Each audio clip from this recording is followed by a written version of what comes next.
Grégoire, there's this exceptional collection at auction, Fischer-Landau, Emily Fischer-Landau. But let's speak first about the market. Everyone worries now about the situation of the world.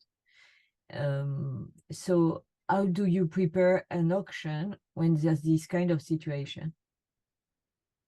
I mean, we open the newspaper like everybody else. I mean, the situation is pretty grim. I mean, economically, politically, I mean, it's clearly a very hard time for the world in general. So now we still have a market which exists. We've seen, auctions recently in Hong Kong, in Paris, in London. In Hong Kong, not so much, huh?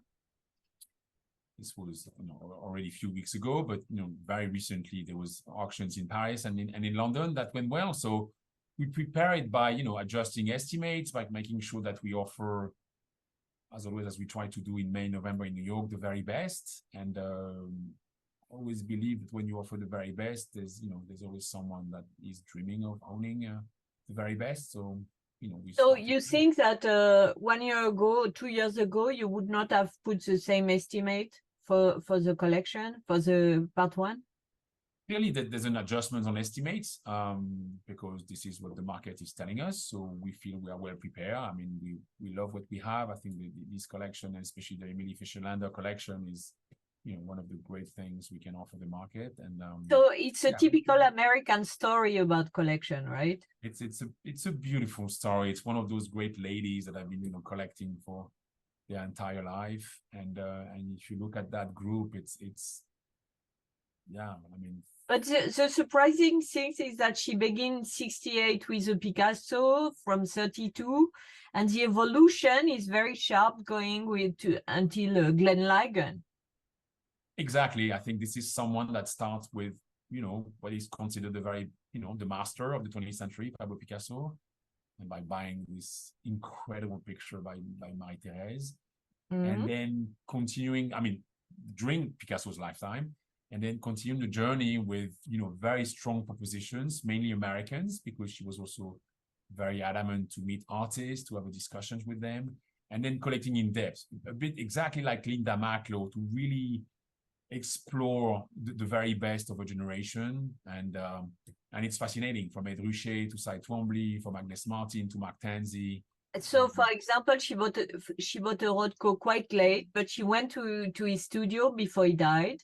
Yeah, she said that Arnie Glimcher, I took her to Mark Rothko's studio, but at the time, he was not exactly selling or selling very little. And then she always remembered that visit as a very special moment for her. And then later on, she was offered this, one of the very few Seagram painting available by Mr. Glimcher, and then she bought it.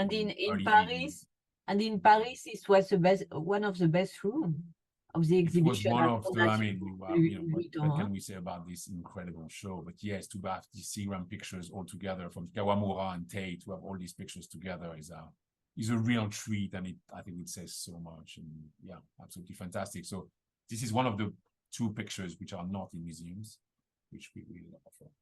And what about the flags, Jasper Johns? Flags is, I mean, Jasper is Jasper. Jasper is the artist of the artists. This is the one that redefined paintings in the second part of the century. There's very few flags painting, less than 20. Most of them are, in institutions, museums around the globe, mainly in America. So this is a painting that was painted in 1986, bought primary market by Emily in 1987 from Pace, and won a picture. I mean, there's 2 versions of that picture. The other one is still in Jasper's collection.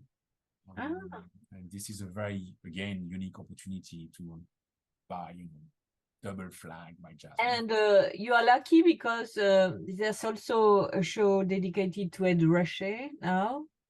And you are selling an historic Ed Ruscha. Yes, there's this wonderful retrospective at MoMA. Finally, we're able to see Ed Ruscha in his splendor and his full power. I mean, this is an incredible show that MoMA put together.